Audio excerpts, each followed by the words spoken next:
आप में से कितने लोग अलग अलग प्रकार की मोटिवेशनल बुक पढ़ते हैं?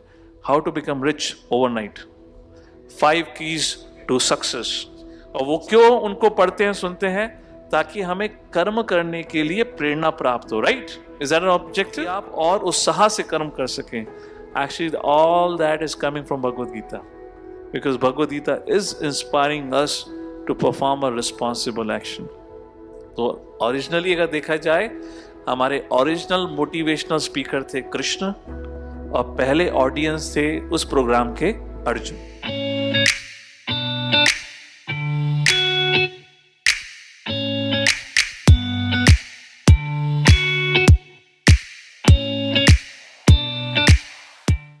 तो आज की इस चर्चा में सबसे पहले हम हिज ग्रेस मदन सुंदर प्रभु जी का और आप सभी का स्वागत करते हैं। तो जैसा कि आप सभी लोग जानते हैं कि हमारी वैदिक संस्कृति में जो शिक्षा प्राप्त करने का माध्यम रहा है वो कुछ ऐसा रहा है कि शिष्य अपने गुरु के चरणों में बैठकर उनसे जो भी जिज्ञासाएं होती हैं उनके विषय में प्रश्न करता है और गुरु उसकी जिज्ञासाओं का उत्तर देते हैं। जैसा कि आप देख सकते हैं कि किस प्रकार से शौनकादि ऋषियों ने सुत गोस्वामी से प्रश्न पूछे और उसके पहले स्वयं सुत गोस्वामी उस सभा में थे जिस सभा में सुखदेव गोस्वामी परीक्षित महाराज के प्रश्नों का उत्तर दे रहे थे। इसी क्रम में आगे आप देखेंगे कि श्री कृष्ण भगवान स्वयं अर्जुन के प्रश्नों का उत्तर देते हैं, जिसे हम भगवद गीता कहते हैं। युधिष्ठिर महाराज के प्रश्नों का उत्तर भीष्म पितामह देते हैं सरसैया पे लेटे हुए। तो हमारी ये सनातन धर्म की जो परंपरा रही है वो प्रश्न और उत्तर की रही है, अथातो ब्रह्म जिज्ञासा। तो इसी को आगे बढ़ाते हुए आज हम भगवद गीता और साथ ही साथ कुछ ऐसे पहलू जिनको हम जीवन में अपना सकते हैं के विषय में चर्चा करेंगे। तो प्रभु जी, आज ये भगवद गीता का एडवेंट, भगवद गीता का आगमन या आरंभ, ये आज की विषय वस्तु है जिस पे हम आपसे चर्चा करना चाहते हैं। तो प्रभु जी, हम ये सबसे पहली चीज हम आपसे ये समझना चाहते हैं कि जो ये आध्यात्मिक जीवन है इसका आरंभ कहाँ से होता है, इसका पहला कदम क्या है? अध्यात्म जीवन या आप किसी भी चीज की बात करें, वो शुरुआत होती है श्रद्धा। जैसे कि अगर आप अपने बचपन की बात को याद करें, काफ़ी बार देखा गया है कि बच्चों का स्कूल जाने का मन नहीं होता, और बच्चे जब स्कूल जा रहे होते हैं तो कई बार रोते हैं, और माता पिता फिर भी उनको पुश करते हैं। क्यों? माता पिता को ये श्रद्धा है कि अगर बच्चे स्कूल गए, एजुकेशन प्राप्त करी, तो भविष्य उनका उज्जवल होगा। तो कहीं भी कुछ भी मार्ग शुरुआत करने के लिए सबसे पहले श्रद्धा आती है, चाहे वो आध्यात्मिक मार्ग क्यों ना हो। अब प्रश्न बनता है, आध्यात्मिक मार्ग में श्रद्धा कैसे आती है? श्रद्धा संग से आती है। तो जब व्यक्ति साधु संग करता है, उस साधु संग के माध्यम से उसको भगवान, भगवान के वचन इत्यादि पे श्रद्धा आती है, और श्रद्धा के माध्यम से वह फिर श्रवण करने का प्रयत्न करता है, और श्रवण के माध्यम से आध्यात्म जीवन की प्रगति होती है। दूसरी चीज, शास्त्रों के दृष्टिकोण में कहा गया है, ये नेसेसरी नहीं है कि वो संग आपको इसी जीवन में लेना हो सकता है आपने अपने पिछले जीवन में या जन्मों में साधु संग लिया हो। तो आपने कई बार देखा होगा, एटलीस्ट हमारा तो बहुत एक्सपीरियंस रहा है, कई ऐसे परिवार देखे हैं जहाँ माता पिता का कोई दिलचस्पी अध्यात्म जीवन में नहीं है, परंतु बच्चों का इंटरेस्ट बहुत होता है। यहाँ तक कि मैं कई परिवारों को जानता हूँ जहाँ माता पिता कहते हैं कि अगर हम आज कुछ भी भक्ति कर रहे हैं, क्यों? क्योंकि हमारे बच्चों की प्रेरणा के द्वारा, क्योंकि इनके अंदर बहुत लगन है। तो प्रश्न बनता है, माता पिता के लगन नहीं थी तो बच्चों के अंदर लगन कहाँ से आएगी? तो इस जीवन नहीं तो पूर्व जन्मों के साधु संग। सो शुरुआत होती है अध्यात्म जीवन की श्रद्धा, श्रद्धा आता है साधु संग, उस प्रकार व्यक्ति अध्यात्म जीवन की शुरुआत कर पाता है। अब प्रश्न ये बनता है, क्या हम, अगर हमारी वो दिलचस्पी नहीं है तो क्या हम साधु संग कर पाएंगे? तो इसलिए शास्त्रों में कहा गया है, सबसे बहुमूल्य, सबसे अनमोल जो कुछ होता है, साधु संग। साधु संग, साधु संग सर्व शास्त्र खोए, लव मात्र साधु संग सर्व सिद्धि होए। एक पल मात्र के साधु संग से सर्व प्रकार की सिद्धि प्राप्त हो सकती है, इस प्रकार से शास्त्र में उल्लेख किया गया है। सो साधु संग से श्रद्धा, और श्रद्धा से फिर बाकी अध्यात्म जीवन की शुरुआत होती है। जी प्रभु जी, तो बहुत सुंदर आपने हमें बताया कि किस प्रकार से जो पहली आवश्यकता है वो है श्रद्धा की। यदि किसी व्यक्ति के अंदर श्रद्धा है तो ही वह आध्यात्मिक जीवन में आगे बढ़ सकता है। तो प्रभु जी, एक एक जैसे मैं अगर देखूं तो आज के 5000 साल पहले भगवत गीता का जो आगमन हुआ था वो अर्जुन के जीवन में हुआ, रणभूमि में। वो एक बड़ी दुविधा की स्थिति में थे। तो मैं ये समझना चाहता हूँ कि मैं अर्जुन से तो व्यक्तिगत शायद नहीं नहीं मिल सकता, लेकिन मेरे जीवन में आप हैं जिनके जीवन में भगवत गीता का आगमन हुआ और जिनका जीवन स्वयं बदला, और अपना जीवन बदलने के कारण वो अन्य सारे लोगों का भी जीवन आध्यात्मिक रूप से परिवर्तित कर रहे हैं। तो प्रभु जी, मेरा ये प्रश्न है कि आपके जीवन में कैसी परिस्थितियां निर्मित हुई जिनके कारण आपको उत्साह मिला आध्यात्मिक जीवन में आगे बढ़ने का? तो ये प्रश्न मेरे जीवन को लेकर है या ये प्रश्न आपको अपने जीवन में लेकर है कि जब तक जीवन में विपदा नहीं आएगी तब तक मैं अध्यात्म जीवन की शुरुआत नहीं कर पाऊंगा क्या?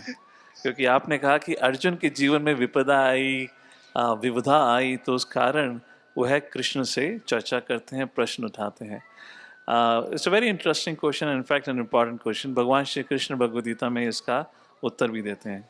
7वें अध्याय के माध्यम से भगवान श्री कृष्ण बताते हैं 4 प्रकार के लोग होते हैं जो भगवान की शरण में आते हैं, और 4 प्रकार के लोग होते हैं जो भगवान की शरण में कभी नहीं आ पाते। इन दोनों कैटेगरी के लोगों में अंतर जो है वह अंतर आता है पायटी का। कौन कितना पायटी को हिंदी में क्या कहेंगे? अच्छे कर्म, अच्छे या पुण्य कर्मों के अनुसार जीवन जीता है।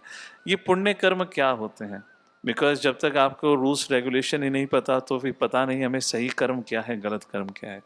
पुण्य कर्म का अर्थात होता है जैसे कि हम we all are grown up here, हमें पता है ट्रैफिक लॉस के अनुसार जब सिग्नल रेड होता है तो we should not travel, we should not cross over.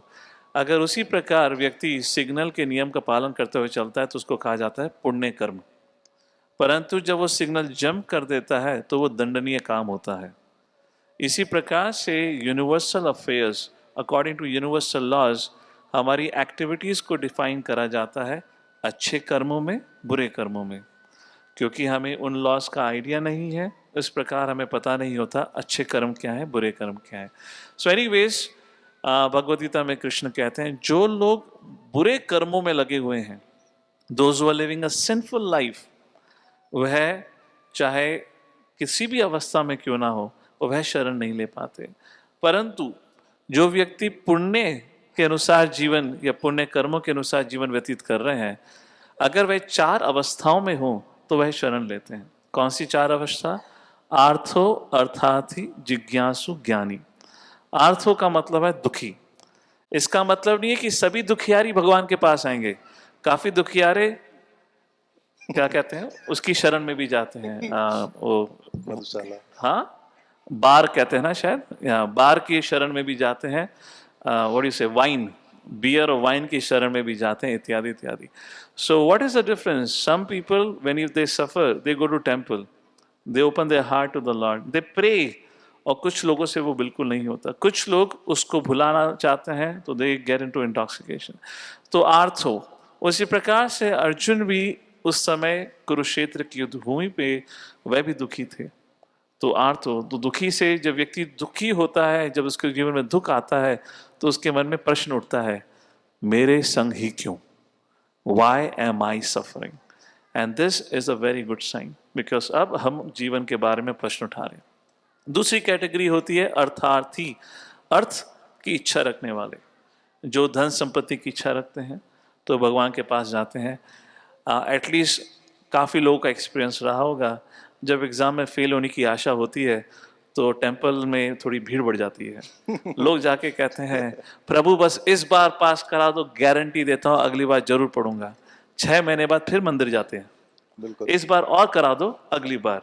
So anyways, point is, जब जीवन में इस प्रकार की दुविधा आती है तो सब नहीं, कुछ लोग भगवान की शरण में जाते हैं तो भगवान कहते हैं सुख कीर्तन, ये सारे सुकृति, ये सारे पायस लोग हैं जो मेरी शरण में आते हैं। तीसरा होता है जिज्ञासु, जिसके मन में प्रश्न उठता है। एंड जिज्ञासु के रूप में सबसे बढ़िया उदाहरण देने के लिए हमारे पास है गौतम बुद्ध। उनके जीवन की भी शुरुआत, अध्यात्म जीवन की शुरुआत भी जिज्ञासा से हुई। देखने वाली बात है, लोग कहते हैं कि शायद आध्यात्मिक मार्ग का पालन वह करते हैं जिनको जीवन में सफलता नहीं मिली, जीवन में बहुत दुख मिले। गौतम बुद्ध के जीवन में क्या दुख थे? वो राजा के इकलौते पुत्र थे, भविष्य में राजा होना था, उनकी शादी हो चुकी थी, सब कुछ था। He didn't have to struggle like some of you might be struggling with IT job, maybe. You know, Monday to Friday struggle, and Saturday, Sunday you think like Monday should never come back. So he didn't have any such struggle, but still he left. Why? जिज्ञासा. And why that जिज्ञासा? किस प्रकार से हुई? जब उन्होंने अपनी आंखों से देखा एक मृत व्यक्ति को, तो उन्होंने अपने सारथी से पूछा, अरे ये क्या है? लोग राम नाम सत्य करके क्यों कहते हुए जा रहे हैं? तो गौतम ने पहली बार अपने जीवन में मृत्यु को देखा था। तो तब सारथी ने कहा, इसको कहा जाता है मृत्यु, और ये हम सबको इसका सामना करना पड़ेगा। कुछ समय के बाद उन्होंने किसी वृद्ध व्यक्ति को देखा, किसी बीमार व्यक्ति को देखा, तो हर बार उन्होंने पूछा, अरे ये इतना दुखी क्यों है, इतना बूढ़ा क्यों है? तो उनको सारथी के द्वारा बताया गया, हे गौतम जी, ये तो आपको भी अपने जीवन में सहन करना पड़ेगा। And that's the time Gautam, later on he became Gautam Buddha, Gautam raised the question, why? मुझे ये दुख क्यों झेलना है? क्या इसका कोई सॉल्यूशन नहीं है? सो दिस इज का एग्जाम्पल ऑफ जिज्ञासु, जिनके मन में प्रश्न उठता है, अच्छे लोगों के संग बुरा क्यों होता है, या बुरे लोगों के संग अच्छा क्या होता है, या मेरे जीवन में ये विपदाएं, ये संकट बार बार क्यों बनी रहती हैं? मैं साल भर परिश्रम करता हूँ पर वह सफलता उस प्रकार से नहीं मिलती जो मेरे दोस्तों को आसानी से मिल जाती है। अनेक अनेक प्रकार के प्रश्न होते हैं। तो ऐसे लोग भगवान की शरण में आते हैं। और चौथा होता है ज्ञानी, जो जानते हैं भगवान है, जो जानते हैं कि भगवान के द्वारा ही इस सृष्टि का पालन हो रहा है, परंतु उनको भगवान कौन है और भगवान के तत्व के बारे में पूरा ज्ञान नहीं है। तो ऐसे चार लोग, चार कैटेगरी के लोग भगवान की शरण में जाते हैं। अर्जुन की कहें तो अर्जुन सही में दुखी थे, उस कारणवश उन्होंने भगवान श्री कृष्ण से प्रश्न पूछा। परंतु ये चार प्रकार के लोग होते हैं, जो दुखी होते हैं, जिनके अंदर भौतिक इच्छाएं होती हैं, जिनके मन में प्रश्न होते हैं। और चौथा, प्रश्न मतलब भौतिक प्रश्न नहीं, अध्यात्म प्रश्न, जीवन को लेकर प्रश्न होते हैं। और चौथा, जो जानता है भगवान है, जानता है हम भगवान के अंश हैं और भगवान के बारे में जानने के लिए इच्छुक हैं। ऐसे चार प्रकार के पायस जीवात्मा भगवान की शरण में आते हैं। ऐसा नहीं है कि ये चार कैटेगरी हमेशा ही भगवान की शरण में आएगी। तो जब भगवान इसके बारे में कहते हैं, चतुर्विधा भजन्ते माम जना सुकीर्तनो अर्जुना, वो सुकीर्तना मतलब ये शुद्ध आत्माएं हैं। तभी ये चार प्रकार के लोग, आर्तो अर्थात जिज्ञासु ज्ञानी चा भरत सब, तभी मेरी शरण में आते हैं। तो इस प्रकार के लोग शरण में आते हैं। हम आपके जीवन के विषय में जाने की, आप कैसे आए, किन आप अपने आप को किस कैटेगरी में रखेंगे, कि किन स्थितियों में अमेरिका में आप थे, फिर आपने आध्यात्मिक जीवन को चुना? कलयुग में देखा जाए तो 99% दुखियारी लोग हैं जो भगवान की शरण में जाते हैं। या ये कहिए दुखी तो सभी हैं, जिनको समझ आ गया कि वो दुखी हैं तो फिर भगवान की शरण में जाते हैं। Now you are kind of asking कि मेरी स्थिति क्या थी, मुझे क्यों इस प्रकार से उस मार्ग में आना पड़ा, मैं तो अमेरिका में पढ़ाई करने के लिए गया था, इत्यादि इत्यादि, which is a valid question. It's a long story, I will not go into that part of the story. But अगर मैं उस समय की बात करूं तो जब मैं यहाँ से विदेश गया था तो एक अलग प्रकार का एडवर्टाइजमेंट दिया गया था मुझे, बहुत ही अद्भुत जीवन रहेगा, संघर्ष मुक्त जीवन रहेगा। वहाँ पहुँचने के बाद पता चला संघर्ष भरा जीवन क्या होता है। that reality, that illusion was busted. Anyways, मेरे यहाँ भारत छोड़ के जाने से पहले मुझे किसी साधु संघ का मौका मिला था। उस संघ से मुझे पता चला था कि मुझे भगवद गीता का अध्ययन करना चाहिए। तो जब मैं वहाँ पहुँचा अमेरिका में, तो जिस दिन मैं घर ढूंढ रहा था वह जन्माष्टमी का दिन था, और उसी दिन हमने जब एग्रीमेंट साइन किया तो उस घर के पीछे ही मंदिर था। तो उस मंदिर में उस जन्माष्टमी के दिन जाना हुआ, भगवद गीता का ग्रंथ मिला। भगवद गीता फिर हमने ली पर पढ़ी नहीं। भगवद गीता इसलिए ली क्योंकि एक साधु ने कहा था, पर अभी पढ़ने हम भगवद गीता तो गए नहीं थे अमेरिका, पढ़ने तो हम एमटेक के लिए गए थे, मास्टर्स के लिए गए थे। तो भगवद गीता में उठा के तो लेकर आ गया था। ये 2 सितंबर 2007 की बात होगी। तकरीबन I would say until the end of winter vacation, या ये कि ये स्प्रिंग की शुरुआत तक मैंने भगवद गीता को शायद ही पढ़ा हो। जब मैं अमेरिका में पहुंचा तो वहाँ पे मैं उस समाज के लोगों के संग मेल मिलाप ज़्यादा कर नहीं पाया। तो टू बी फ्रैंक, 6 महीने या 5 महीने के बाद जब मैंने दोबारा मंदिर में जाना शुरू किया, स्टार्टिंग के 3-4 महीने तो I was trying to get settled in America with my education and everything. जब 4-5 महीने के बाद जाना शुरू करा तो फ्रेंकली स्पीकिंग मेरा उद्देश्य वहाँ पे जाके भगवत गीता सीखना नहीं था। मेरा उद्देश्य था कि कोई तो लाइक माइंडेड लोग मिलेंगे, क्योंकि I was feeling extremely lonely there, because बाकी बाहर के समाज के संग वो I just couldn't gel with the culture that they had, क्योंकि हमारा वैसा अपब्रिंगिंग नहीं था वहाँ जिस प्रकार से लोग रहते हैं। तो I wanted some association where people have a culture like what we have in India. तो उस प्रकार से मैंने जाना शुरू करा। अब वहाँ जाना शुरू करा तो वहाँ पे अच्छा अच्छा प्रसादम मिलता था, अच्छे अच्छे कीर्तन होते थे। तो मैंने कहा भाई घर के पीछे ये तो इतना कौन सा कष्ट है, चले जाते हैं। फिर ऐसे करते करते उन्होंने एक दिन बोला कि हम भगवद गीता की क्लास शुरू कर रहे हैं। तो मैंने कहा भाई भगवद गीता खरीदी है, डॉलर्स में खरीदी है, थोड़ा तो उसका फायदा उठाना चाहिए। Like that I thought okay, Monday evening class used to happen at 7 o'clock. I said, fine, I can take out some time and I'll get to make some friends. And you know, all the Westerners who were practicing, they were such a sincere people, sincere practitioners, such a pure life they were living. So I really wanted to spend time with them. पर मैंने कहीं दूर दूर तक नहीं सोचा था कि मैं भगवद गीता की शिक्षाओं का पालन करूंगा। मैं केवल संघ, दोस्तों की खोज कर रहा था, ताकि अच्छे दोस्तों के संग मैं फ्राइडे नाइट को मूवीज देख कर आ सकूं। और बाद में पता चला हरे कृष्णा वाले मूवीज भी नहीं देखते। तो मेरे संग थोड़ा धोखा हो गया था। So frankly speaking, I went to make friends because I just could not deal with the people outside with their lifestyle. That was not my upbringing. तो वहाँ पे गया। I remember जब मैं एक फ्राइडे नाइट को गया तो एक दो बॉयज थे जो मेरे संग की कॉलेज में पढ़ते थे, they were practicing devotees. तो मैं बड़े उत्साह के संग गया। मैंने कहा guys, I've got a discounted ticket of a newly released movie, Friday evening prime time show, let's go for a movie. And I should have captured the reaction he gave. बोला what? मैंने movie का नाम लिया, ऐसे पता नहीं कौन सा बड़ा अपराध कर दिया। वो इतना शॉक्ड हो गया, मूवी? बोला अंदर आ। वो अंदर लेकर गया, दरवाजा बंद करा और फिर बड़े ध्यान से बड़े बड़े सॉफ्टली मेरे कान में कहता है, मूवी देखना बहुत गलत बात है, हाँ। Then I thought, hey, क्या किस प्रकार के लोग हैं? मैं एक संग छोड़कर आया। These people don't know how to enjoy life only. They don't want to watch movie also. और उसने फिर जब मैंने प्रश्न उठाया तो 1 घंटे का प्रवचन सुनाया। ना मैं मूवी देखने जा पाया, मैंने डिस्काउंट में खरीदे हुए 4 टिकट भी बर्बाद हो गए। मैं जब वापस आया तो मैंने बड़े दुखी दुखी रूप में मैंने उस टिकटों को फाड़ा। मैंने कहा काश मैं अकेला ही चला जाता। And gradually I understood. So that's how my thing started. हर एक की अपनी अपनी जीवन होता है, हर एक का अपना अपना तरीका होता है कनेक्ट होने का।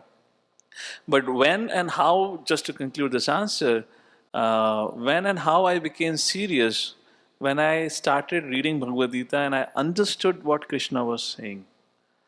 जब तक आप भगवद गीता जैसे शास्त्र का अध्ययन नहीं करते, उसके बाद आप अगर उससे पहले आप टिप्पणी दें, भगवान है, भगवान नहीं है, शास्त्र ये हैं वो हैं, उसका कुछ मतलब नहीं बनता।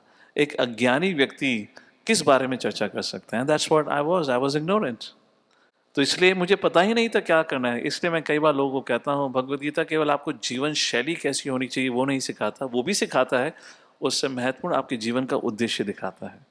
तो भगवद गीता का अध्ययन करने के बाद मुझे जीवन का उद्देश्य पता चला, जीवन शैली कैसी होनी चाहिए वो पता चला। So I would request to all of you, because that's a very thoughtful question, कि कृपा करके बिना ज्ञान प्राप्त करे ज्ञान को नकारिए नहीं, और ये अहंकार और घमंड मत रखिएगा कि मुझे बहुत पता है, वो कभी हो ही नहीं सकता। आप कितने भी विद्वान क्यों ना हो जाएं, आपसे भी बड़े विद्वान हमेशा रहेंगे। इसलिए कृपा करके एक बार भगवद गीता का अध्ययन करने के बाद टिप्पणी दीजिए, what is right and what is wrong, not without studying like that. And that's how change began to happen in my life when I started reading Bhagavad Gita. That makes sense, Prabhu ji, thank you so much. इसके बाद एक आपके कुछ plan रहे होंगे, कुछ आपके projects रहे होंगे जो आपके चल रहे होंगे, लेकिन किसी चीज़ ने आपको प्रेरित किया होगा, किसी व्यक्ति ने आपको ऐसी प्रेरणा दी होगी कि आपकी लाइफ में एक रिवॉल्यूशन, एक क्रांति सी आ गई। तो उसके विषय में आप क्या कहना चाहेंगे कि वो प्रेरणा क्या थी आपके जीवन में? So if I understand you're trying to ask, हम कुछ भी जीवन जीते हैं, चयन करते हैं, उसके लिए कोई ना कोई सोर्स ऑफ इंस्पिरेशन होता है। Okay, it's a valid question, क्योंकि अगर सोचिए for example when I went to pursue my higher education, I had some role models. मैं किस प्रकार से बनना चाहता था, मैं क्या करना चाहता था, कहाँ से एजुकेशन प्राप्त करना चाहता था. So yes, correct. So if I say in my spiritual life, जो सबसे ज़्यादा मुझे जो प्रेरणा मिली, जब मुझे जो हम पर भगवद गीता की ग्रंथ है उस पर जो कमेंट्री लिखी गई है, जिनका नाम है his divine grace AC Bhaktivedanta Swami Srila Prabhupada, जब मुझे उनकी जीवन शैली के बारे में पढ़ने का मौका मिला, when I read about his life story, that really inspired me. देखिए, शास्त्रों के दृष्टिकोण में सुख के 4 स्तर होते हैं. एक होता है फिजिकल लेवल पे, फिजिकल हैप्पीनेस. जब अच्छा खाते हैं तो अच्छा लगता है, अच्छा गाना सुनते हैं तो we become happy. Second level of happiness is emotional happiness, जहाँ पे आप दूसरों के संग संबंध बनाते हैं, प्रेममय संबंध बनाते हैं, मिलते हैं, बात करते हैं. That gives you happiness. तीसरा जो अच्छा एक third level of happiness is intellectual happiness, जहाँ पे आप कुछ चीज़ों को पढ़ते हैं, जानते हैं, समझते हैं इत्यादि. And the fourth level of happiness which is defined is spiritual happiness. अब मुझ सामान्य व्यक्ति को, एक स्टूडेंट को उसके बारे में बिल्कुल भी ज्ञान नहीं था, पर जब भगवद गीता में पढ़ा कि हैप्पीनेस के 4 स्तर होते हैं, उसको मैंने श्रील प्रभुपाद जी के जीवन में देखा. ही वॉज 70 years old जब उन्होंने इस भारत को छोड़कर वे विदेश जाते हैं, सिर्फ एकमात्र उद्देश्य से अपनी गुरु के द्वारा दी हुई आज्ञा का पालन करना, वो है भगवद गीता के ज्ञान को लोगों को बांटना. 70 साल की उम्र में कौन ऐसा कर सकता है जो unconfirm ticket, he went into a cargo ship, very difficult journey. उसके बाद अमेरिका में जाके उनको ये भी नहीं पता था कहाँ जाना है अमेरिका में, who is my host, do I need to turn right and left. और कुछ भी उनके पास लक्ष्मी संपत्ति कुछ भी नहीं थी, क्योंकि वो संन्यास आश्रम ग्रहण कर चुके थे. मतलब financially he was broken, he didn't had health security, food security, ना तक ये भी नहीं पता था कहाँ रहना है. It was a difficult situation.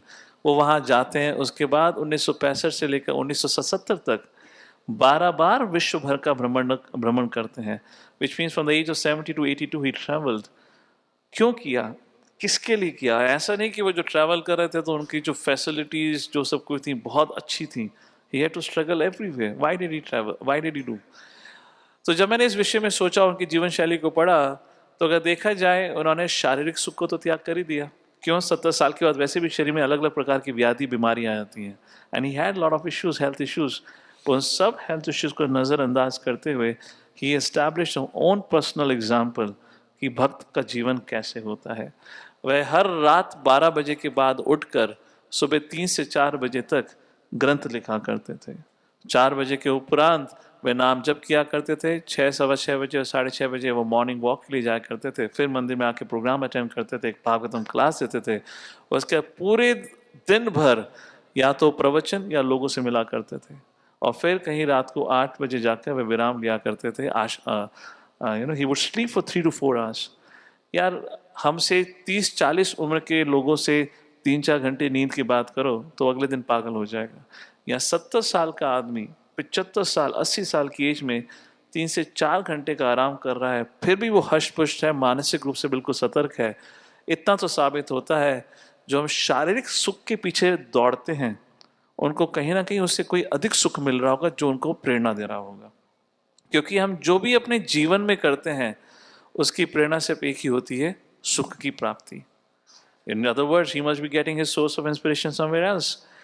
अब देखा जाए फिजिकल हैप्पीनेस के बाद आती है आपकी इमोशनल हैप्पीनेस. इमोशनल हैप्पीनेस होता है जब सगे संबंधी हों, वो वैसे ही घर छोड़कर अपने परिवार से दूर भ्रमण करते हुए अनजानों से मिल रहे हैं और अनजान लोगों को भगवद गीता का ज्ञान दे रहे हैं. So he didn't had his family with him, he didn't have his kids with him, he didn't have his wife, he had taken a sannyas. फिर भी वो कर रहे हैं, इसका मतलब he had some happiness greater than emotional.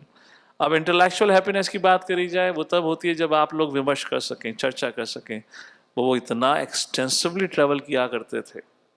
Of course उनके पास मौका था ग्रंथों को लिखने का. तो एक ही निष्कर्ष निकलता है, Srila Prabhupada had access to spiritual happiness.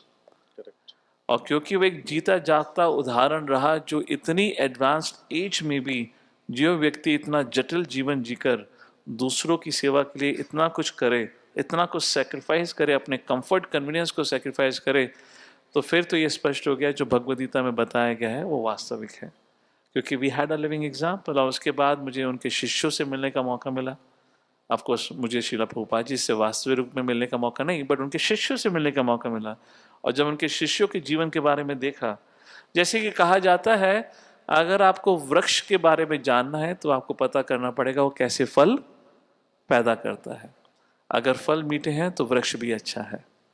तो जब उनके शिष्यों से मिला, उनके शिष्यों के जीवन को देखा, उन्होंने किस प्रकार से अपने जीवन समाज और भगवान की सेवा में अर्पण किया है, तो फिर और वो करने के बाद भी खुश हैं। आज समाज के लोग लेने के बाद भी दुखी रहते हैं। कितने लोग एग्री करते हैं? कितना ही ले लो फिर भी दुखी रहते हैं, यस और नो? और यहाँ व्यक्ति सब कुछ देने के बाद भी खुश है। इसका मतलब this happiness is very different than what we have learned so far. तो इन उदाहरणों को जब मैंने देखा और उनके बारे में अध्ययन किया और उन लोगों से मिला, तो तब मुझे एहसास हुआ there is something more than what has been revealed और टॉट टू अस। और इस प्रकार मुझे ये प्रेरणा प्राप्त हुई अपने जीवन में भी भगवद गीता के ज्ञान को उतारने का और उसका पालन करने का। And that's how I took it seriously. Thank you so much Prabhu ji. It's very important message for all of us कि यदि हमारे जीवन में एक कोई जीवंत उदाहरण है, एक रोल मॉडल है जिनको देख के हम अपना जीवन जी सकते हैं, तो हमारे लिए आगे की यात्रा आसान हो जाती है, क्योंकि एक व्यक्तित्व है जिन्होंने उस जीवन को जिया है। तो बहुत बहुत ही महत्वपूर्ण पहलू पे आपने प्रकाश डाला प्रभु जी। अभी मैं एक गंभीर प्रश्न की ओर रुख करूंगा। तो भगवद गीता को आपने पढ़ा, उसको अपने जीवन में उतारा, उसको समझा, और उसके बाद आप एक ब्रह्मचारी के रूप में, एक मॉन्क के रूप में अपनी सेवाएं समाज को दे रहे हैं। लेकिन बहुत सारे लोगों के मन में एक संशय, एक भय सा हो सकता है कि यदि मेरा पुत्र या पुत्री यदि भगवद गीता को पढ़ेगा तो हो सकता है उसके अंदर इस स्तर का वैराग्य आ जाए कि वो ऐसे ही पद चिन्हों पे चले। तो उस विषय में आप क्या कहना चाहेंगे, क्योंकि ये एक बहुत सामान्य सा प्रश्न है जो हो सकता है। सो आपका प्रश्न ये है कि भगवद गीता का अध्ययन करके लोग वैराग्य का जीवन स्वीकार कर सकते हैं, इस प्रकार से? जी, या भगवद गीता की शिक्षा वैराग्य की शिक्षा है? Is that what you're kind of Yes, trying yes, to ask yes. the question? Okay, कई बार this is probably a commonly kind of asked question. लोगों के मन में कई बार भय होता है कि हम भगवद गीता का अध्ययन करेंगे तो वैराग्य उत्पन्न हो जाएगा। तो आपको क्या लगता है, ये सही है, गलत है? भगवद गीता हमें वैराग्य का ज्ञान देता है, हाँ या ना? Of course I don't know आपने भगवद गीता पढ़ी भी है नहीं पढ़ी है, पर जितना भी आपने इधर उधर व्हाट्सएप यूनिवर्सिटी से ज्ञान प्राप्त किया होगा, तो उसके बेसिस पे आप बता सकते हैं आपको क्या लगता है, कि क्या लगता है भगवद गीता जैसे शास्त्र को पढ़कर वैराग्य भरा जीवन हो जाता है, हाँ या ना? How many of you think yes, वैराग्य की इच्छा जागृत हो जाती है? छोड़ दो आईटी कंपनी, छोड़ दो घर बार, चलो लोनावला, वैराग्य का जीवन। अब यस, भगवद गीता में वैराग्य की चर्चा की गई है, पर वैराग्य वो कर्म के प्रति नहीं है। वैराग्य की जो चर्चा बार बार भगवद गीता में की गई है, वैराग्य की बात आती है फल की इच्छा को त्यागना, त्यक्त्व संगम। किसको त्यागना है? फल की आकांक्षा को त्यागना। जो भी हम कर्म करते हैं, आप लोगों ने देखा होगा, and this is actually such an important thing, क्योंकि हमें इस चीज़ का ज्ञान नहीं है, इसलिए हम बहुत दुखी रहते हैं जीवन में। Let me ask this question to all of you, आप लोग का कैसा एक्सपीरियंस रहा है? हाँ, आप में से कितने लोग इस चीज़ को एग्री करेंगे कि हम जब भी कुछ कर्म करते हैं या करने से पहले ही, even before we start an action, हमारे अंदर उस फल की इच्छा सबसे पहले आ जाती है कि ये करने के बाद मुझे क्या मिलेगा, और हम उसको सोच के ज़्यादा चिंतित हो जाते हैं। And now we perform an action just to fulfil that result, और उस रिजल्ट को प्राप्त करने की इच्छा के चक्कर में हम जो कर्म कर रहे हैं उस पर भी हमारा कई बार ध्यान नहीं होता। And we go into a day dreaming, कल मैं जो जॉब मिलेगी, मुझे पैसा मिलेगा, मैं मर्सिडीज बेंज खरीदूंगा, मैं गाड़ी में घूमूंगा। अरे पहले तू जाके काम तो शुरू कर। You we care into this whole idea, और उसके कारण फिर व्यक्ति चिंताग्रस्त हो जाता है। तो वैराग्य की जो परिभाषा भगवद गीता में आती है, देखिए कृष्ण ने अर्जुन को संदेश दिया और वैराग्य का संदेश दिया। यस, रिनाउंसिएशन की बात की गई है, पर अर्जुन युद्ध छोड़कर जाना चाहते थे। अगर कृष्ण ने उनको वैराग्य मतलब कर्म करना छोड़ना अगर परिभाषा होती तो अर्जुन को युद्ध छोड़ के चले जाना चाहिए था। अर्जुन ने युद्ध लड़ा, और युद्ध लड़ने के बावजूद अगर उनको वैरागी कहा जाए तो मतलब क्या है? इसके लिए आपको भगवद गीता पढ़ने की जरूरत नहीं है, इतना तो हमें पता ही है। इसका मतलब है, भगवान ने कहा मयि सर्वाणि कर्माणि सन्यस्य अध्यात्म चेतसा। हे अर्जुन, आप कर्म करिए, यत् करोसि यत् अस्नासि यत् जुहोसि तदासि यत् तपस्वसि कौन्तेय। जो भी आप करें मेरी प्रसन्नता के लिए करें। जो आप ये युद्ध लड़ रहे हैं, आप मेरे आदेश के अनुसार युद्ध के फल की चिंता को छोड़कर आप अपने कर्म पे ध्यान देकर करें। और क्यों करें? क्योंकि कृष्ण का आदेश है। इसको कहा जाता है वैराग्य। How many of you agree कि काम करना छोड़ना आसान है? जैसे आप बोलते हैं कि बस बहुत हो गया, अब आईटी जॉब छोड़ देता हूं। बस काम करने के बाद ये कहना कि सैलरी मत मांगो is more difficult. How many of you agree? मैं ये डिसाइड कर सकता हूं कि कल से मैं काम नहीं करूंगा, छुट्टी ले लूंगा, वो फिर भी आसान है। पर काम करने के बाद फल की इच्छा मत रखो, ये बहुत मुश्किल है। कितने लोग एग्री करते हैं? हाथ खड़ा करो। Hare Krishna, welcome to the real world. इसी को वैराग्य कहा गया है, इस चीज को त्यागना। और ये कोई मानसिक फेरबदल नहीं है कि आज आपने सुना है तो कल त्याग देंगे। इसकी पूरी क्रिया है, किस प्रकार से अपनी चेतना का विकास किया जाता है, जहाँ व्यक्ति की चेतना फिर फल के प्रति आकर्षित नहीं रहती, बल्कि ध्यान पूर्वक कर्म करने के प्रति आकर्षित रहती है। सो जो व्यक्ति भगवद गीता का अध्ययन करता है, he in fact becomes a responsible worker. कहने का तात्पर्य है, जो भगवद गीता का अध्ययन करते हैं ऐसे लोग और ध्यानपूर्वक और सतर्कता के साथ अपना कार्य करते हैं, ना कि आलसपन। इनफैक्ट कृष्ण अर्जुन से कहते हैं, this same shloka which I said, where Krishna said, मयि सर्वाणि कर्माणि सन्यस्य अध्यात्म चेतसा निराशि निर्ममो भूत्वा युध्यस्व विगता ज्वरा। अर्जुन खड़े हो जाओ, युद्ध लड़ो। विगतः ज्वरा, ज्वरा मीन्स आलसपन। आलसपन को त्यागते हुए अपने कार्य को करो। So in other words, Bhagavad Gita inspires us to do and perform a meaningful action. And focusing on what you are doing rather than what you will attain in future. तो इस प्रकार से भगवद गीता इस वैराग्य के ज्ञान की चर्चा करता है, ना कि कर्म के वैराग्य की। I hope this clarifies.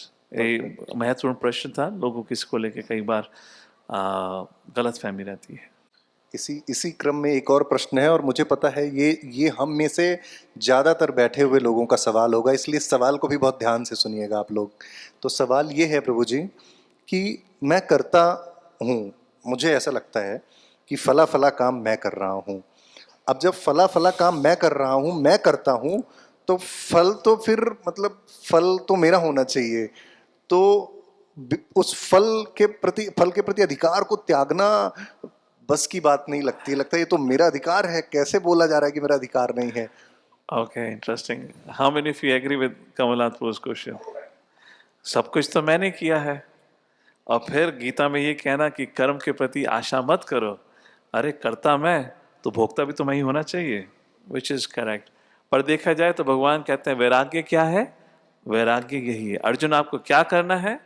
फल की आशा को छोड़ देना है। How do we understand that? देखिए, ये इस गलत फहमी से शुरू होता है कि मेरे द्वारा ही कार्य हो रहा है।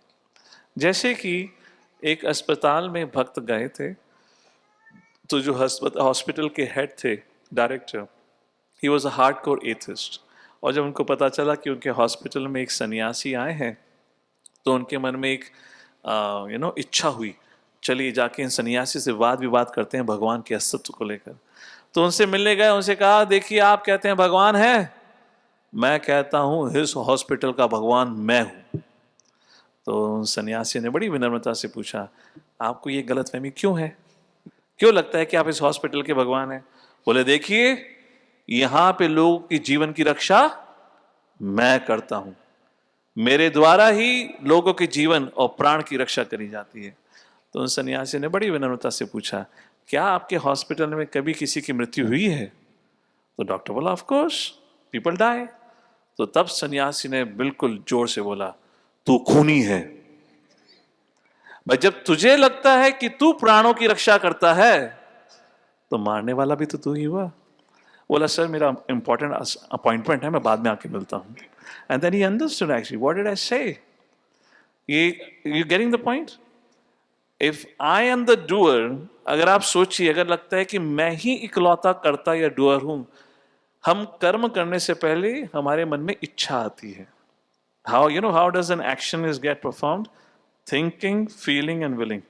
आप कुछ भी कर्म करते हैं उससे पहले एक सोच या विचार आता है, ख्याल, उसके प्रति इमोशनल कनेक्शन पैदा होता है और फिर वो एक्शन होता है। जैसे कि all of you who is sitting here, आपके मन में आज या इस हफ्ते में कभी ना कभी तो ये विचार आया होगा कि मुझे इस कार्यक्रम में जाना चाहिए। उसके बिना तो ये एक्शन पॉसिबल नहीं है। जब मन में विचार आया, मन में तो कई सारे विचार आते हैं, फिर उसके प्रति आपके मन में एक आसक्ति, एक इमोशनल कनेक्ट होता है। नहीं, वहाँ जाना चाहिए, ये हरे कृष्णा वाले अच्छे प्रसादम खिलाते हैं। I am just joking, I mean anyways you will get prasad, but I am just saying some kind of a emotional connect. जब वो इमोशनल कनेक्ट होता है तब वो एक्शन फॉर्म होता है। तो उस दृष्टिकोण से देखा जाए तो व्यक्ति को लगता है करता कौन है? मैं। पर प्रश्न ये है, आप में से कितने लोग इस चीज को मानते हैं, स्वीकारते हैं? मेरे मन में तो ना जाने कितने विचार आए हैं, कितनी इच्छाएं आई हैं, पर उन इच्छाओं की पूर्ति तो मैं शायद 0.001% ही कर पाया हूं। 99% से अधिक मेरी इच्छाओं की पूर्ति तो मैं आज तक नहीं कर पाया। How many of you agree with this?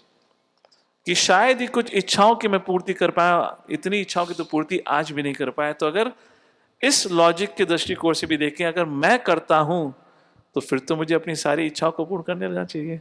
मैं अपनी सारी इच्छाओं को पूर्ण क्यों नहीं कर पा रहा हूं? अब उसको समझाने के लिए तथ्य की बात करते हैं। उदाहरण के रूप में भगवद गीता के 5वें अध्याय में भगवान इस तथ्य पे चर्चा करते हैं। 12वें, 13वें, 14वें श्लोक में वो बात करते हैं, किसी भी कर्म फल की उपज के लिए 3 कर्ता होते हैं, एक नहीं। आप उन 3 कर्ताओं में से एक लौते कर्ता है। 2 कर्ता कोई और होते हैं। कौन होते हैं 2 कर्ता? उदाहरण लीजिए एक किसान का। आप में से कितने लोगों ने फार्मिंग या कभी कुछ कहते हैं पेड़ पौधा लगाया होगा? गार्डनिंग कितने लोगों ने करी? हाथ उठाइए। तो at least all of us have some experience. आजकल ये पूछ लेना पड़ता है क्योंकि हम इंटरनेट एज में रह रहे हैं ना, तो सारी की सारी शॉपिंग ऑनलाइन होती है, लोगों को ये भी नहीं पता। एक बार मैंने बच्चे से पूछा दूध कहाँ से आता है? बोला अंकल डी मार्ट से। तो इसलिए मैं क्लैरिफाई कर लेता हूँ हम लोग एक लेवल पे है या नहीं है, तो मेरे आगे का प्रश्न का फिर मतलब नहीं रहेगा। सो देखिए, अगर एक किसान और अ गार्डनर लाइक योरसेल्फ, अगर आप बीज बोते हैं, सोचिए आपने कल सुबह सोचा कि मैं बीज बोऊंगा चावल इत्यादि किसी का भी फसल के लिए, आप बीज बोते हैं, तो क्या आपने जब क्योंकि बीज बो दिया है कल, क्या वह कृत निर्धारित करता है कि आपको फसल मिलेगी ही? हाँ या ना? हाँ मेनी यू एग्री? क्योंकि मैंने बीज बो दिया है तो मुझे फसल मिलेगी ही। कितने लोग कहते हैं हाँ? कोई भी नहीं। करता तो आप हैं। आपने बीज बो दिया, फसल क्यों नहीं मिली? अब आपने बीज बोने के बाद हो सकता है आपने उसके चारों तरफ फेंसिंग भी कर दिया हो ताकि कोई जानवर उसको नष्ट ना करे। आप डेली उस पर ध्यान भी दे रहे हैं, तो क्या अब आपको फसल मिलेगी? भाई करता तो आप हैं, तो फसल क्यों नहीं मिल रही? फल क्यों नहीं मिल रही? फल क्यों नहीं मिल रहा? जब आप बीज बोते हैं और उस फल या फसल के लिए अब उस बीज को बारिश का पानी लगता है, तो बारिश का पानी आपके नियंत्रण में है। ओके, चलिए कल सोचिए आपने सुबह बीज बोया और कल बहुत अच्छी खासी बारिश भी हो जाती है, तो परसों सुबह आपको फसल मिल जाएगी? क्यों नहीं मिलेगी? भैया बीज बो दिया, पानी भी आ गया, अब फसल क्यों नहीं मिली? क्योंकि हर चीज का एक निर्धारित समय होता है और उस काल पे आपका कोई नियंत्रण नहीं है। और फिर उस काल के अनुसार जब आप इंतजार करते हैं तब आपको जाके फसल मिलती है।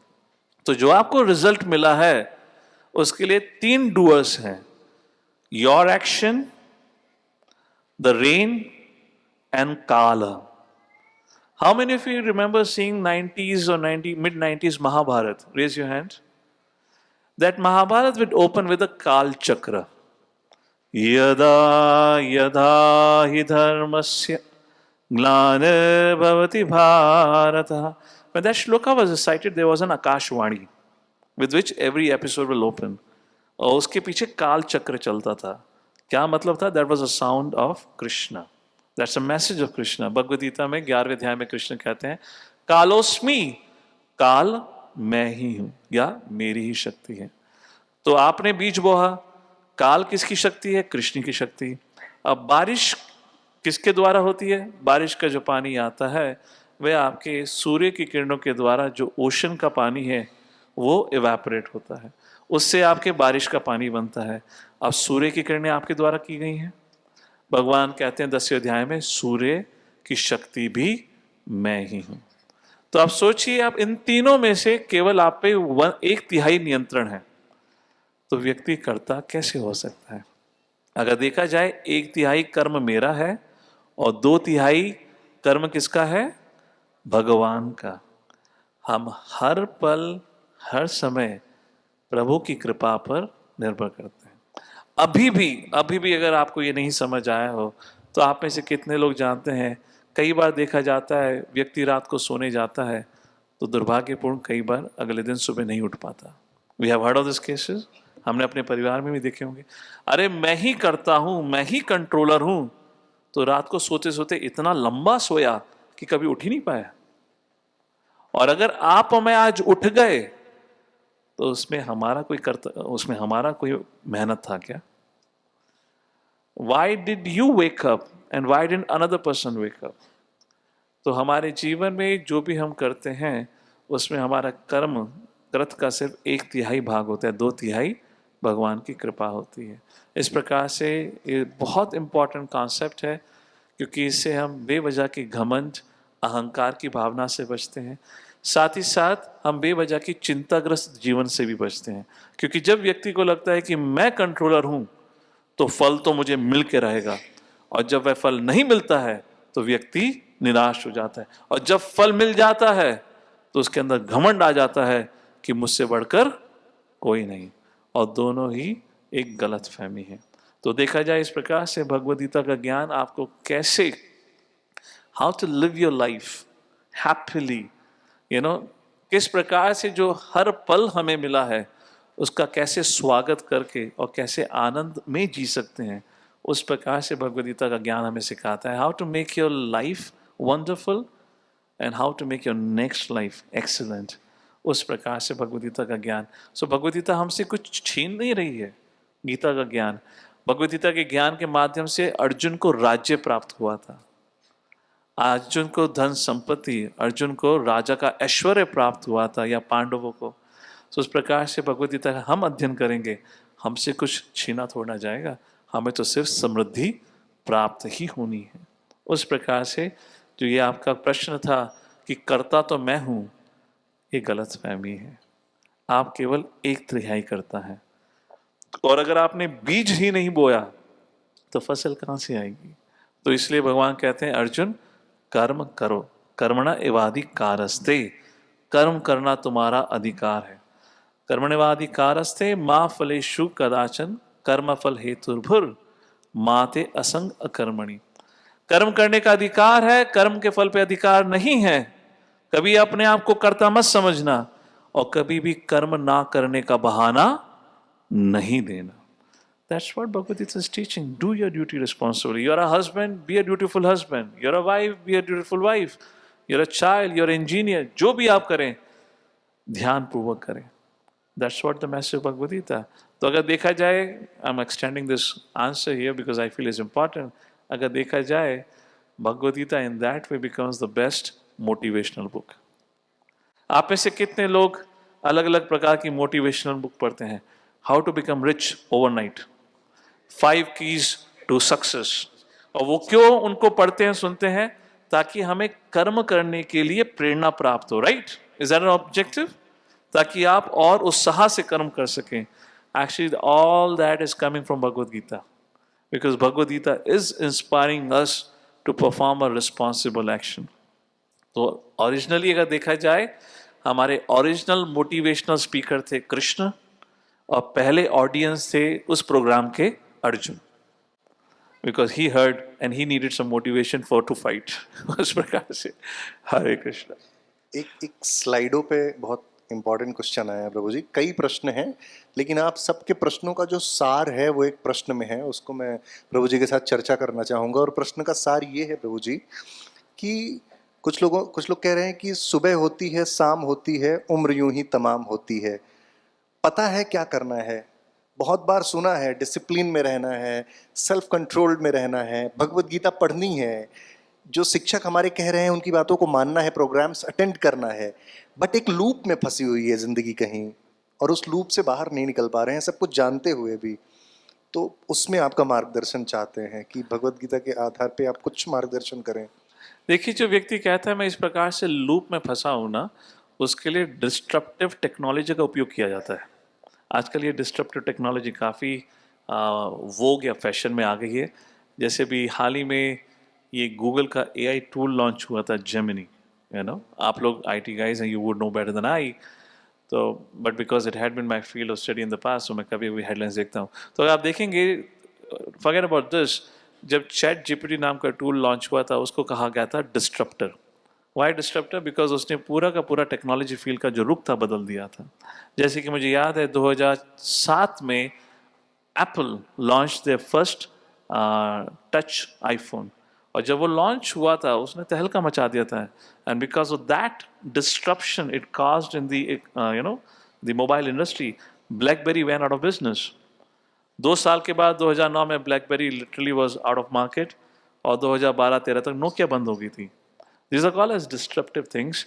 अब ये जो व्यक्ति लूप में फंसे हुए हैं ना, they also need this disruptive जो उनके जीवन को बदल सके। और वो कैसे शुरू होता है? ऐसे लोगों को 2 चीज़ की आवश्यकता है। अगेन, साधु संघ, because association of saintly person creates that disruption and awakens them. और दूसरा, जैसे मैंने आपको कहा, कम से कम एक बार भगवद्गीता पढ़ के तो देखिए। कौन सी बड़ी चीज है? हमने कितनी बुक्स पढ़ी हैं, तो क्या हम एक बार भगवद्गीता पढ़ के भी नहीं देख सकते? हम इतने गर्व से कहते हैं हम हिंदू हैं।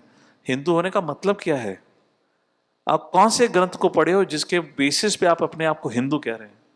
क्योंकि मैं हिंदू परिवार में जन्मा हूं, तो क्या जन्म के क्या सीखा है आपने संस्कृति के बारे में? कम से कम एक बार कितना समय लगता है? Take out 15 minutes every day. So when you do reading of Vedic texts like Bhagavad Gita, and when you take association, they break this whole cycle of what you're calling as a loop, जहाँ व्यक्ति फंसा हुआ है। अब उस loop को तोड़ने के लिए पहला कदम तो हमें ही उठाना पड़ेगा।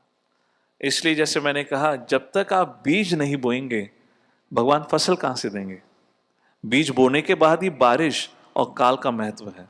उसी प्रकार से जब तक हमारे अंदर ये इच्छा ना आए कि मुझे ये जानना चाहिए, समझना चाहिए, तो आप उस लूप से बाहर निकल ही नहीं सकते। जैसे कि कोई व्यक्ति किसी गलत आदत में फंसा हुआ है, आप उसको उस गलत आदत से कैसे निकाल सकते हो? जब तक वह स्वयं इस चीज़ का निर्णय ना करे कि मुझे उस गलत आदत से बाहर निकलना है। तो दोनों चीज़ होती हैं साधु संघ और शास्त्र अध्ययन के माध्यम से। It act as a disruptive technology जो आपको सोचने और बदलने में विवश करती है, और साथ ही साथ आपकी इच्छाओं में फेरबदल लाती है।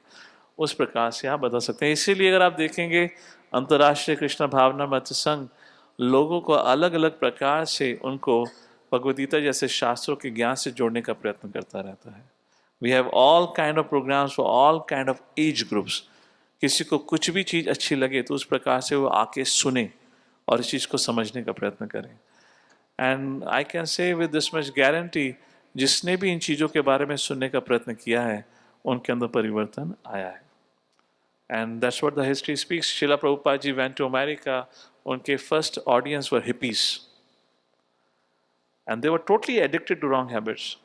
बस शिला प्रभुपाद जी ने अपना संग उनको दिया, उनको गीता सिखाई, पूरा का पूरा जीवन बदल गया। So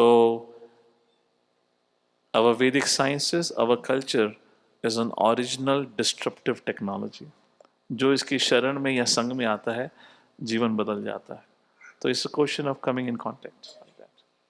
perfect. सो मुद्दा यही है कि साधु संघ को जिसने भी पकड़ लिया है, क्योंकि हम और आप शायद उस लूप को खुद नहीं तोड़ सकते हैं, पर एक हायर पावर है साधुज हैं जो उस सर्कल को तोड़ सकते हैं, उस चक्र को तोड़ सकते हैं साधु जिसमें- संघ से अधिक आकर्षित होता है प्रसाद। या सीरियसली, तो साधु संघ में अभी भी इतना मन ना लगा हो, कम से कम खुशी खुशी प्रसादम के लिए जरूर आना चाहिए। And it's a shastra pramana, prasadam does a great wonder. So इसलिए if you see we do a food for life programme, कोई भी कभी भी आइए, प्रसादम लीजिए। ऑफ कोर्स हमारे पास अभी वो सुविधा उपलब्ध नहीं है because we are in a rental property. Rental property में ऐसा सब कुछ नहीं किया जा सकता। अगर आप कात्रज मंदिर में जाएंगे, any time you go you get प्रसादम।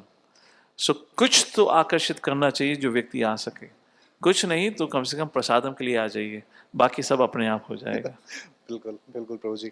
एक फाइनल क्वेश्चन कि अभी भगवत गीता ने किस प्रकार जीवन को परिवर्तित किया है, भगवत गीता किस प्रकार हमारे जीवन को परिवर्तित करती है जब उसका आगमन हमारे जीवन में होता है, लेकिन भगवत गीता के अंदर अगर जाते हैं तो मैं आपसे जानना चाहता हूं कि कुछ आपके फेवरेट वर्स, कुछ फेवरेट श्लोक होंगे भगवत गीता के जो व्यक्तिगत तौर पे आपको प्रभावित करते होंगे, तो उनके विषय में थोड़ा सा बताएंगे हमें तो अच्छा रहेगा। थोड़ा जटिल प्रश्न है, कहने को तो भगवद गीता के अनेक अनेक ऐसी शिक्षाएं हैं जिसने जीवन को प्रभावित किया है। Let me try to answer, give one और टू वर्सेस फॉर दैट। जो सबसे पहला श्लोक मेरे स्मरण में आता है इस समय, वो 5वें अध्याय भगवद गीता का 18वां श्लोक है, जो हमें सिखाता है कि समाज में किस प्रकार से व्यवहार और समाज में कैसा रहना चाहिए। विद्या विनाय संपन्ने ब्राह्मणी गविहस्तिनी सुनी चैवा सपाके च पंडितः समदर्शिना। कहा गया है इस श्लोक के अनुसार, भगवान श्री कृष्ण कहते हैं, अगर देखा जाए आज समाज में हम अलग अलग कारणों की वजह से हमने समाज को विभाजित किया हुआ है। कभी स्किन कलर, जिसको रेशियल डिस्क्रिमिनेशन कहा जाता है, कभी कास्ट या जन्म, जिसको हम कैस्टिसिज्म या इस प्रकार से डिस्क्रिमिनेशन करते हैं, कभी जेंडर को लेकर, this is a male, this is a female, उसके अनुसार डिस्क्रिमिनेशन होता है। कई बार नेशनैलिटी को लेकर डिस्क्रिमिनेशन होता है। तो क्या देखा जाए तो हमने देन फाइनेंशियल सिचुएशन को लेकर डिस्क्रिमिनेशन होता है। हमने अपने ही समाज में मनुष्य के अंदर ही इतना भेदभाव करा हुआ है, बाकी जीव जंतु के बारे में तो क्या कहना। इस श्लोक में भगवान बताते हैं, विद्या विनाय संपन्ने ब्राह्मणी कवि हस्तिनी सुनिचय व सपाकी च पंडिता समदर्शिना। बुद्धिमान व्यक्ति कौन होता है, किसको कहा जाता है लर्नेड? लर्नेड व्यक्ति वह होता है जो सभी जीव जंतु को एक समान दृष्टि से देखे, पुरुष और नारी को नहीं। हम यहाँ पे केवल एक पुरुष और नारी के बीच में इक्वालिटी की बात नहीं कर रहे हैं, इनफैक्ट सभी जीव जंतु के बीच में भगवान श्री कृष्ण उदाहरण देते हैं ब्राह्मण का, हाथी का, कुत्ते का, या वो जो मांसाहार भी करते हैं, जिनको मलेच्छ और यावना कहा जाता है वैदिक संस्कृति के अनुसार। चाहे वो ब्राह्मण जैसा उच्च श्रेणी का व्यक्ति हो, चाहे वो पशु पक्षी हो, चाहे जो मांसाहार करता हो, सब में एक समानता देखना, ये बहुत महत्वपूर्ण शिक्षा है। We are struggling to find some equality between gender. Bhagavad Gita में बताया गया कि कैसे हम सभी जीव जंतु में समानता देख सकते हैं। उसी के साथ साथ भगवद गीता में ये है कि हमें कैसे समाज के प्रति व्यवहार करना चाहिए। साथ ही साथ भगवद गीता में एक श्लोक आता है, हमें भगवान के संग संबंध कैसे जोड़ना चाहिए, how do we relate to the lord. वो श्लोक है जो मैंने कुछ समय पहले आपके सामने कोट किया था, 3 अध्याय का 30वां श्लोक, मयि सर्वाणि कर्माणि सन्न्यस्य अध्यात्म चेतसा निराश्य निर्ममो भूत्वा युद्धस्व विगता ज्वरा। भगवान कहते हैं आप सारे कर्म मेरे प्रति अर्पण करते हुए करें। अर्पण करते हुए करें मतलब मेरी आज्ञा का पालन करते हुए। निराश्र, निराश्र आशा मतलब फल के बारे में चिंता मत करो, फल तो मैं तुम्हें वैसे भी दे दूंगा, क्यों चिंता कर रहे हो। निर्ममा, ये मत सोचो कि आपके द्वारा किया गया है। निराशय निर्ममो भूत्वा, और युद्धस्व विगत ज्वरा, आलस को त्यागते हुए आप इस प्रकार कर्म करें। तो भगवान हमें प्रेरणा देते हैं, ध्यानपूर्वक कर्म करें, उनकी शिक्षाओं का स्मरण करते हुए, उनकी आज्ञाओं के अनुसार जिस प्रकार से उन्होंने भगवद गीता में जीवन शैली सिखाई है उस प्रकार से कर्म करें, तो ये भगवान को प्रसन्नता देता है। तो that is what I feel that I should do in relation to my relationship to the lord. ये हुआ भगवान से किस प्रकार से हम संबंध जोड़ सकते हैं। तीसरा, maybe I will make it as the last one, there are many things, हमें अपने प्रति किस प्रकार का व्यवहार करना चाहिए। How should I deal with myself. हमें समाज के संग व्यवहार कैसा करना चाहिए, विद्या विनय संपन्न। हमें भगवान के संग किस प्रकार का संबंध व्यवहार करना चाहिए, मयि सर्वाणि कर्माणि। हमें अपने संग किस प्रकार का व्यवहार करना चाहिए। भगवान छठे अध्याय का 17वां श्लोक, 17वां या 18वां श्लोक है, युक्त आहार विहारस्य युक्त चेष्टस कर्मसु युक्त सपनो वबोधस्य योगो भवति साधुकः। भगवान श्री कृष्ण कहते हैं व्यक्ति को अगर अपने दुखों पर विजय प्राप्त करनी है तो उसको डिसिप्लिन्ड और रेगुलेटेड लाइफ जीनी होगी। तो हमें हमारे प्रति किस प्रकार का व्यवहार करना है, भगवान कहते हैं रेगुलेटेड लाइफ। खाना निर्धारित, सोने और जागने का समय निर्धारित, कर्म करने का समय निर्धारित। इस प्रकार से व्यक्ति अगर अपना जीवन जीता है तो वह हष्ट पुष्ट और दुखों से मुक्त जीवन जिएगा। ये केवल 3 उदाहरण है। इस प्रकार से भगवान काफ़ी सारी चीज़ें शिक्षाएं देते हैं। These are the few things that I can think which are my personal inspiration from Bhagavad Gita. Hare Krishna. So then just one final concluding question, the last one. Okay. So it is seen कि हमारे पास सब कुछ है, इधर हमारी एक crowd है, उस क्राउड के पास सब कुछ है, बैंक बैलेंस और हर एक तरह की सुविधा, और एक तरफ आप हैं जो apparently who doesn't own anything but still quality of life और क्वालिटी ऑफ हैप्पीनेस में डिफरेंस है। उसके विषय में कुछ शॉर्ट में आप कैसे हम उसी को पा सकते हैं, उसी लेवल ऑफ हैप्पीनेस को। मेरे ख्याल से आपका प्रश्न अगर मैं सही समझाऊं तो आप पूछ रहे हैं समाज हमें सिखाता है कि जितना धन संपत्ति होगा उतना हम खुश होंगे। और जो इस प्रकार से ब्रह्मचारी या संन्यास जीवन का पालन कर रहे हैं उनके पास ना धन संपत्ति बैंक बैलेंस कुछ भी नहीं है, पर देखने में वह लोग जिन लोगों के पास सब कुछ है उनसे अधिक खुश दिखते हैं। Is that what you trying to ask? देखिए, जब भी आप कुछ भौतिक चीजें स्वीकारते हैं, अगर आप कभी मार्केट में गए होंगे तो आपने देखा होगा हर चीज के संग एक्सपायरी डेट आता है। यस, इसी प्रकार से आप कुछ भी भौतिक चीजों को स्वीकारते हैं उसके संग 3 चीजें होती हैं। राग, एक आसक्ति पैदा होती है, आसक्ति पैदा होती है तो उसके संग भय आता है कहीं ऐसा ना हो वो नाश हो जाए, और फिर नाश हो जाए तो क्रोध। इसलिए अगर आप देखें जिन व्यक्तियों के पास सब कुछ है उसमें सबसे अधिक उनके पास उन चीजों को कहते हैं उसकी सुरक्षा में रखकर उसकी चिंता रहती है। आपके पास अधिक धन है तो फिर चिंता रहती है कोई धन मुझसे लूट ना ले। अच्छा, बड़ी गाड़ी है तो कोई ठोक ना दे। जो भी चीज रहती है, we have this fear like this. आप सोचिए ना, आपके पास धन है ना गाड़ी है तो आप चिंता किसकी लेंगे? यस और no? I mean, I had that experience when I had purchased my first car back in America. It was a fantastic car. And whenever you purchase, I mean, it's the beginning days of my spiritual life, आसक्ति स्वाभाविक रूप से हो जाती है। और जो आपका है ऐसा लगता है विश्व का सबसे खूबसूरत है। That's how the mind cheats you. So it was a car that I had purchased recently. और 2-3 दिन के बाद ही उस गाड़ी में जब मैं सुबह ऑफिस के लिए जा रहा था तो मैंने देखा उस गाड़ी पे किसी ने स्क्रैच मार दिया था। I can tell you seriously, मैंने जब उस स्क्रैच पे हाथ लगा के देखा तो ऐसा लगा किसी ने मेरे सीने पे छुरा चला दिया हो। इतना दुख हो रहा था, इतना दुख हो रहा था, इतना मन जल रहा था। And I can tell you पूरा का पूरा दिन बर्बाद हो गया। मैं उस अनजान व्यक्ति को कोसता रहा, वो कौन था, किसने करा। फाइनली जब मैं शाम को आया तो मैंने सोचा यार मैं टैक्सी में जाता तो वही अच्छा था, कोई कितनी खरोच मारे मुझे दुख तो नहीं होता था। So why we are happy? Because we don't have anything to be fearful about.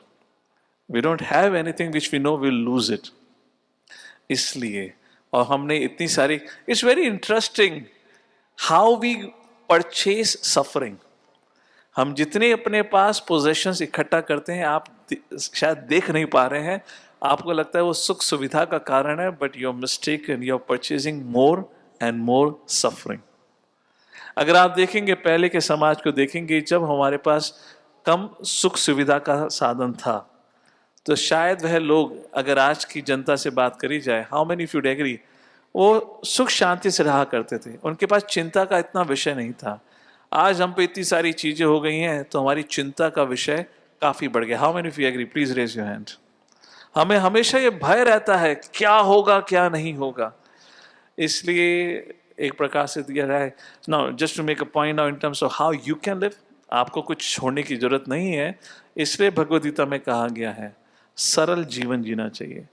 जितनी व्यक्ति की आवश्यकता है उतनी ही चीजों को स्वीकारो, क्योंकि आप जितना अधिक लेंगे उतना अधिक अपने जीवन में आप दुख को बढ़ाएंगे। So make a simple living, उस प्रकार आप खुश भी रहेंगे, सुखी भी रहेंगे, और आप अपनी सुविधाओं और अपनी आवश्यकताओं को पूर्ण कर पाएंगे। अब प्रश्न बनता है मेरी आवश्यकता क्या है, वो आप कृपा करके भगवद गीता के माध्यम से समझने का प्रयत्न करें, and then you will find out what's your requirement. इसलिए जिनके पास कुछ नहीं है शायद वो खुश हैं। और दूसरा ऑफ कोर्स क्योंकि वो अध्यात्म जीवन का पालन करते हैं, प्रतिदिन भगवान के संग संबंध जोड़ने का प्रयत्न करते हैं, उनका दिनचर्या उनका जीवन इसलिए उस पर अर्पण है। भगवान भगवद गीता के अंत में कहते हैं कौन मुझे सबसे प्रिय है, जो मेरे बारे में दूसरों को बताता है। समस्त भक्तों में सर्वश्रेष्ठ भक्त वह है जो इस भगवद गीता का ज्ञान दूसरों के समक्ष लाता है, दूसरों को बांटता है। हमें इस जीवन के माध्यम से वह अवसर प्राप्त हुआ है, तो अगर उस अवसर से हम भगवान को प्रसन्न कर पा रहे हैं तो वह व्यक्ति क्यों नहीं प्रसन्न होगा। उस प्रकार से ये है, और ये अवसर हम सबके पास है। हम सब भी भगवद गीता के प्रचार प्रसार में सहयोग दे सकते हैं। Hare Krishna. Yes, go ahead. Hare Krishna Prabhu ji. Prabhu ji मेरा क्वेश्चन ये था कि हम अभी यहाँ पे जन्म लेते हैं इसी पृथ्वी पे या इस पे, तो हम कौन डिसाइड करता है कि हम यहाँ पे जन्म लेना है, कि हमें भगवत धाम में भी कर्म दैवेन नेत्रेण जंतु देह उत्पत्ति है। जंतु देह उत्पत्ति है, देह प्राप्त होता है जंतु को। कैसे प्राप्त होता है? उसके कर्म। आपको कर्म तो शरीर नहीं देंगे, कर्म ये निर्धारित कर सकते हैं कि आगे की गति होगी, पर वह लागू कौन करता है? For example when you jump the signal, हो सकता है वहाँ पे हमने सिस्टम बना रखा हो जो ऑटोमेटिकली आपकी नेम प्लेट को कैप्चर करके आपको फाइन दे दे, बट आपसे फाइन वसूलेगा कौन? उसके लिए सिपाही होता है या पुलिस वाले होते हैं। तो कर्मण दैव नेत्रेण, तो आपने किस प्रकार के कर्म करें उस प्रकार से आपकी अगली स्थिति होगी। फिर होता है दैव। देव निर्धारित करते हैं आपको क्या मिलेगा, कब मिलेगा, उस प्रकार से हमें स्थिति होती है। Because a very valid question, think about it. हम सब लोगों को अलग अलग स्थिति में हमारा जन्म हुआ है, हम में से किसी ने उस जन्म के लिए प्रति कुछ उसमें चयन नहीं किया था। कहने को we are living, we are a citizen of a free country, we have a democratic right. तो मेरा प्रश्न है, आपके जन्म के प्रति आपका डेमोक्रेटिक राइट कहाँ गया? तब भी आपको वोट करना चाहिए था ना, किस माँ की कोख से जन्म लूंगा। Yes no, all of us had a crash landing. तो दैट इज कर्म दैव नेत्रेण, दैट इज डिसाइडेड। अगेन इसलिए कर्म के ऊपर चर्चा की जाती है। व्यक्ति को अपने कर्म ध्यान पूर्वक करने चाहिए। अच्छे कर्म अच्छी गति को देते हैं और बुरे कर्म बुरी स्थिति को पैदा करते हैं, उस प्रकार मिलता है। हरे कृष्ण। हरे Krishna. Hare Krishna. My question is how to avoid emotional attachment. Sometimes it causes an obstacles. And how to practice detachment in everyday life with people or things. Very very important question. हम अपने emotions को कैसे नियंत्रण कर सकते हैं? Because how many of you agree, आजकल हमारे इमोशंस पे हमें नियंत्रण करना, उसको समझना बहुत मुश्किल हो गया है। It become a great challenge. देखिए, इमोशंस से पहले आती है थिंकिंग। अगर मन की बात करी जाए, ये मन का ही फंक्शन है। Thinking, feeling and willing. Willing मतलब एक्शन, फीलिंग मतलब इमोशंस, और इमोशन से पहले आता है थिंकिंग। आपकी विचारधारा क्या है, सोच क्या है, उसी के अनुसार आपके इमोशंस होते हैं, उसी के प्रकार आपका इमोशनल अटैचमेंट होता है। तो हमें सर्वप्रथम अपनी विचारधारा बदलनी है। और विचारधारा कैसे बदली जाती है? संग। संग दो प्रकार के होते हैं, एक व्यवहारिक संग, दूसरे कहते हैं जीवात्मा का संग, और दूसरा संग होता है इंफॉर्मेशन। आप किस प्रकार की किताबें, किस प्रकार की मूवीज, किस प्रकार की ज्ञाने इत्यादि सुनते, देखते हैं, पढ़ते हैं, उस प्रकार से आपकी धारणाएं पैदा हो रही हैं। उसी प्रकार से आपके इमोशनल अटैचमेंट्स डेवलप होते हैं। उसी प्रकार जब इमोशंस और अटैचमेंट पैदा हुए हैं, हमारे एक्शंस होते हैं। तो अगर आप डिटैचमेंट की बात कर रहे हैं वैराग्य इन एवरीडे लाइफ, उस डिटैचमेंट से पहले हमें ज्ञान वर्धन करना होगा। पहले हमें डिटैचमेंट के बारे में सीखना होगा, डिटैचमेंट की आवश्यकता के बारे में, और फिर हमें अपनी विचारधारा को बदलते हुए अपनी फीलिंग्स और अपने एक्शंस को बदलना होगा। उस प्रकार से so our thoughts defines our belief system, our belief system determines our behavior.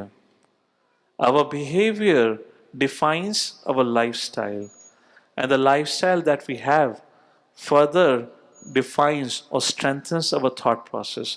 ये एक साइकिल है, और इस साइकिल में अगर आपको परिवर्तन कहीं लाना है, हमारी विचारधारा में, और उस विचारधारा को एक बार फिर संग से बदला जा सकता है। किस किताबों का अध्ययन और किन लोगों का हमने संग लिया है।